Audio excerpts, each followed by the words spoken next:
La reconstrucción nacional 1920-1940. Del caudillismo al presidencialismo.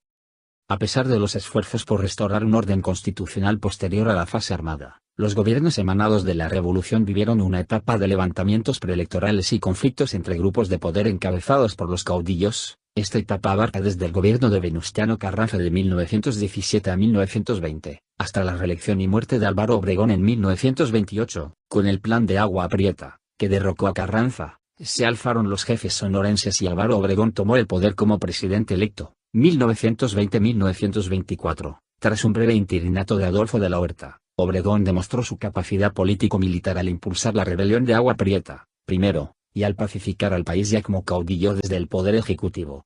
Al construir un Estado nacionalista revolucionario, Obregón empezó por entablar un diálogo incluyente con los obreros y campesinos. Con el gremio proletario consolidó la Alianza del Estado y la Confederación Regional Obrero Mexicana, CROM, clave para el futuro del modelo corporativista mexicano. También fue hábil para responder, en la medida de lo necesario, a los reclamos agraristas más radicales, como la lucha de los zapatistas a pesar de que el general Zapata había sido asesinado en abril de 1919, y al mismo tiempo para amparar a grupos de hacendados y jefes revolucionarios que habían obtenido ciertas extensiones de tierra, e incluso las oligarquías contrarrevolucionarias. Decretó la devolución de bancos a sus antiguos poseedores y pactó con porfiristas y huertistas. En la órbita internacional, la estrategia de Obregón funcionó de manera semejante, ya que ante las presiones estadounidenses para que no se afectaran sus capitales, supo negociar el reconocimiento de su gobierno ante Estados Unidos con la firma del Tratado de Bucareli en 1923. A pesar de que el Tratado de Bucareli no alcanzó un carácter oficial, pues no quedó sujeto al dictamen del Congreso, ni en México ni en Estados Unidos, en esencia dicho acuerdo permitió a empresas petroleras norteamericanas conservar el petróleo de México en sus manos. Ahora las dos naciones presumían su amistad, que posteriormente se refrendó con el Tratado de la Huerta-Lamont, acuerdo en el que Adolfo de la Huerta, como secretario de Hacienda, reconoció la deuda externa que ascendía a 400 millones de pesos. Otro aspecto del régimen obregonista fue la fundación de la Secretaría de Educación Pública bajo la rectoría de José Vasconcelos. Además el Estado impulsó una política cultural nacionalista cuya huella más evidente fue el muralismo que Vasconcelos patrocinó en grandes edificios públicos. Las obras de Diego Rivera, David Alfaro Siqueiros y José Clemente Orozco inmortalizaron la épica revolucionaria, los temas sociales y populares y las raíces indígenas de la nación. Vasconcelos complementó su misión educativa con la gran campaña de alfabetización y con la construcción de escuelas y bibliotecas, pero al finalizar el periodo de Álvaro Obregón, reapareció el estigma de la rivalidad caudillista, cuando Adolfo de la Huerta fue desplazado como sucesor por Plutarco Elías Calles.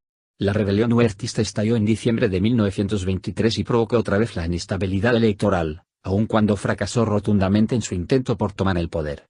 Obregón sofocó la rebelión y cedió el mando presidencial al secretario de gobierno, Plutarco Elías Calles, para el periodo 1924 a 1928, el Maximato.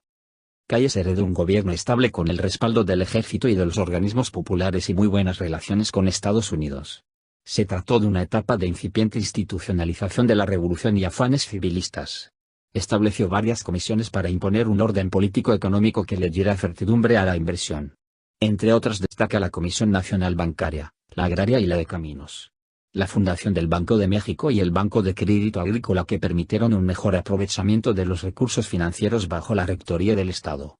De esta forma, Calles logró que se articularan dentro de un orden institucional los beneficios otorgados a la iniciativa privada, la irrigación, el financiamiento y la inversión en tecnología, en contraposición al orden institucional que el Estado revolucionario empezaba a consolidar. La posición del gobierno callista sostuvo una rivalidad álgida entre su autoridad presidencial y la Iglesia Católica.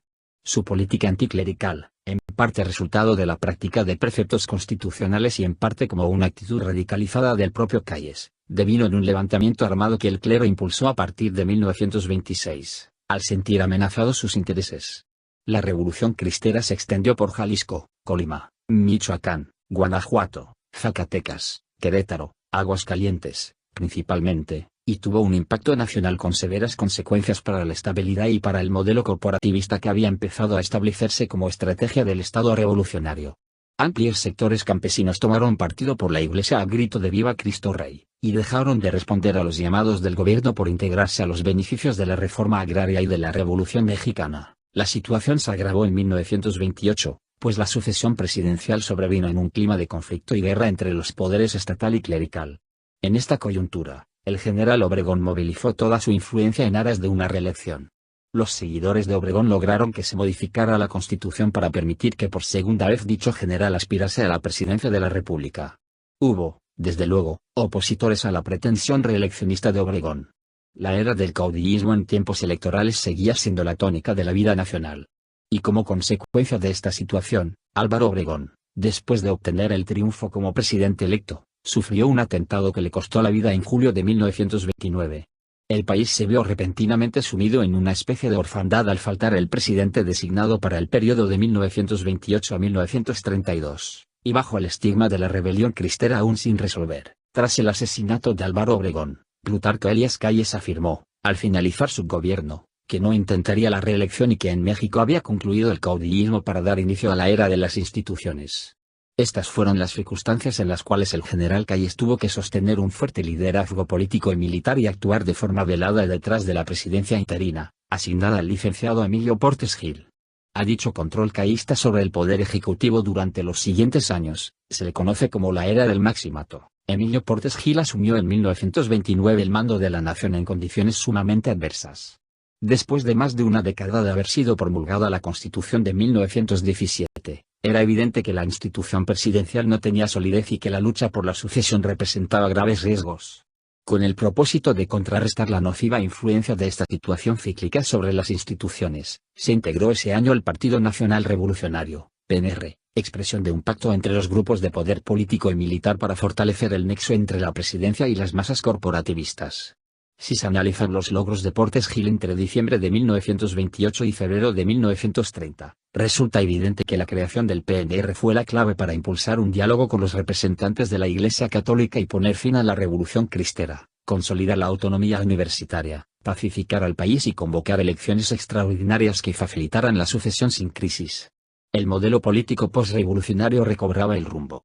La fundación del PNR fue un importante paso en la historia contemporánea de México y debe atribuirse al jefe máximo, el gobierno del ingeniero Pascual Ortiz Rubio, amparado por la fuerza del PNR y la tutela del general Calles. Fue menos agitado, pero fue un periodo difícil para el nuevo presidente.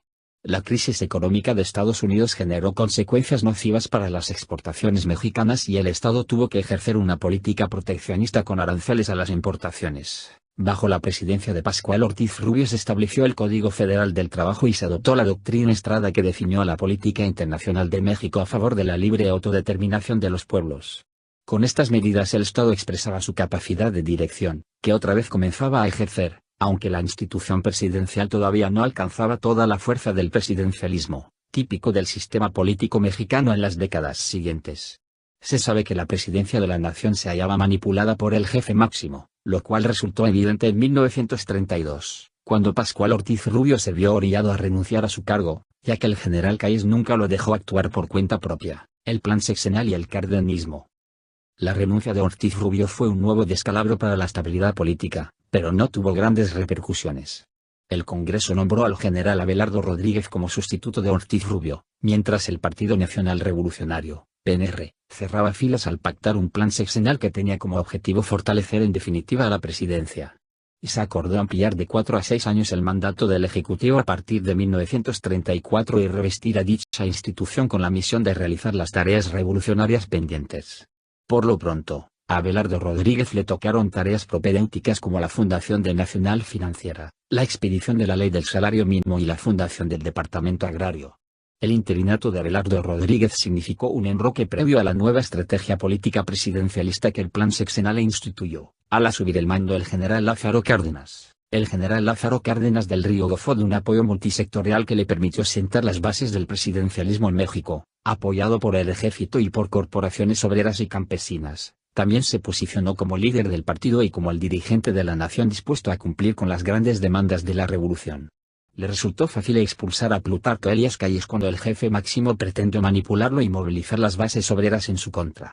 Un recuento breve de las principales medidas implementadas por el presidente Cárdenas, entre 1934 y 1940, refleja de manera ejemplar la fuerza que como mandatario ejerció durante los 6 años de su gobierno y su estilo radical de corte socialista para gobernar. Puso en práctica el mayor reparto agrario de la historia y estableció al ejido colectivo como patrimonio campesino, lo que afectó a grandes latifundios, la comarca lagunera, el Valle del Yaqui, la zona nequenera de Yucatán, Mexicali y Michoacán. Con el Banco Nacional de Crédito Agrícola y el Banco Nacional de Crédito Ejidal estimuló el fomento agrícola a favor de ejidatarios y comuneros. Fundó la Confederación Mexicana de Trabajadores, CTM, en 1934, bajo el liderazgo de Vicente Lombardo Toledano y la Confederación Nacional Campesina, grupos de base del corporativismo integrados al PNR. En 1937 el presidente Lázaro Cárdenas expidió la ley de expropiación ferrocarrilera y puso en manos de los trabajadores mexicanos la industria ferroviaria. Más adelante, nacionalizó la industria petrolera, con lo que arrebató a las compañías estadounidenses el control de los hidrocarburos mexicanos al fundar Petróleos Mexicanos, Pemex, en 1938, y la construcción de presas como La Angostura en Sonora y El Palmito en Durango. Al finalizar en 1939 el régimen cardenista, la sucesión presidencial estuvo determinada por Cárdenas al designar como sucesor a Manuel Ávila Camacho, sin que surgiera división interna o actos de inconformidad o indisciplina dentro del Partido Revolucionario Mexicano, PRM. Pero grupos de empresarios y sectores anarquistas vinculados con la ultraderecha mexicana, integraron un partido de oposición para impedir que la tendencia izquierdista del cardenismo se prolongara durante el siguiente periodo de gobierno. Desde su nacimiento el Partido Acción Nacional, PAN, ejerció una significativa presión política en la lucha por el poder presidencial del México postrevolucionario.